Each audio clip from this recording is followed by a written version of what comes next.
मैं गागरोन का किला बोल रहा हूँ। मैं राजस्थान के झालावाड़ जिले में स्थित हूँ। मैं एक पहाड़ी दुर्ग हूँ। मैं चारों तरफ जल से घिरा रहता हूँ, इसीलिए मुझे जल दुर्ग भी बोला जाता है। मैं कुल 14 युद्धों का गवाह रहा हूँ। मैं राजस्थान का एक ऐसा किला हूँ जिसे बिना किसी नींव के बनाया गया है। मेरा निर्माण आऊ और काली सिंध नदियों के संगम स्थान पर किया गया है। मेरा इतिहास गौरवशाली वीर गाथाओं से भरा हुआ है। मेरे प्रांगण में 2 बार जौहर हुआ है। जौहर के प्रमाण आज भी किले में मौजूद है। मेरा निर्माण 7वीं सदी में शुरू हुआ और धीरे धीरे 12वीं सदी तक पूर्ण हुआ। मैं भी कुंभलगढ़ और चित्तौड़गढ़ दुर्ग की भांति अभेद्य रहा हूँ। पहले मुझे डोड़गढ़ के नाम से जाना जाता था, क्योंकि मेरा निर्माण डोडा परमार राजपूतों द्वारा करवाया गया था। मुझे दुल्लरगढ़ के नाम से भी जाना जाता था। 12वीं शताब्दी के आखिर में मेरे यहाँ बीजल देव डोड़ का शासन था। इसी समय यहाँ पर खिंची चौहानों का आक्रमण होता है।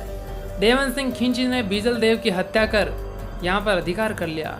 इस समय मेरा नाम धुलरगढ़ था, लेकिन देवन सिंह खिंची के समय मेरा नाम गागरोन रख दिया जाता है। मेरी स्थिति मालवा, मेवाड़, हाड़ौती और गुजरात की सीमाओं से सटी होने के कारण मेरा सामरिक महत्व बहुत ज़्यादा था। सब यही चाहते थे कि गागरोन पर हमारा अधिकार रहे। 1300 ईस्वी में खिंची शासक जैतसी ने अलाउद्दीन खिलजी के आक्रमण को विफल कर दिया। गागरोन के शासक प्रताप सिंह खिंची ने अपना राजकार्य छोड़ संन्यास लिया और संत बन गए। बाद में प्रताप सिंह खिंची संत पीपा क्षत्रिय के नाम से प्रसिद्ध हुए। प्रताप सिंह ने अपना राजकार्य छोटे भाई असलदास खिंची को सौंप दिया। 1423 ईस्वी में मांडू के सुल्तान होशंग शाह ने जब यहाँ आक्रमण किया, तब यहाँ असलदास खिंची के नेतृत्व में केसरिया होता है और असलदास खिंची बहादुरी से लड़ते हुए वीर गति को प्राप्त होते हैं। इस दौरान यह महिलाओं द्वारा जौहर किया जाता है। ये मेरे यहाँ का पहला शाखा था। जब होशंग शाह अपनी सेना लेकर यहाँ आया था तो किले की कई महीनों तक घेराबंदी करके रखी थी। किले में अनाज और पानी की कोई कमी नहीं थी। असलदास किले के दरवाजे बंद कर अपनी निहत्ती जनता को बचाने की खातिर चुपचाप प्रतीक्षा कर रहे थे कि दुश्मन हार मानकर वापस लौट जाए। होशंग शाह ने किले में जाने वाली पानी की सुरंग में गाय का मांस और खून डलवा दिया। स्वाभिमानी राजपूत वीरों ने गाय के खून से दूषित जल को पीने से अच्छा खुद को दुश्मन से वीरतापूर्वक लड़कर मरना उचित समझा। परिणाम स्वरूप किले में पहला शाखा हुआ। 1434 ईस्वी में पुनः मेरे ऊपर खिंची शासक पालन सिंह ने अधिकार कर लिया। 1444 ईस्वी में मालवा के शासक महमूद खिलजी प्रथम ने मेरे ऊपर वापस अधिकार कर लिया। इस बार भी किले की महिलाओं द्वारा जौहर किया गया, जो कि यहाँ का दूसरा शाखा था। उसके बाद महाराणा सांगा ने मेरे ऊपर अधिकार कर मुझे मेहदीनी राय को सौंप दिया।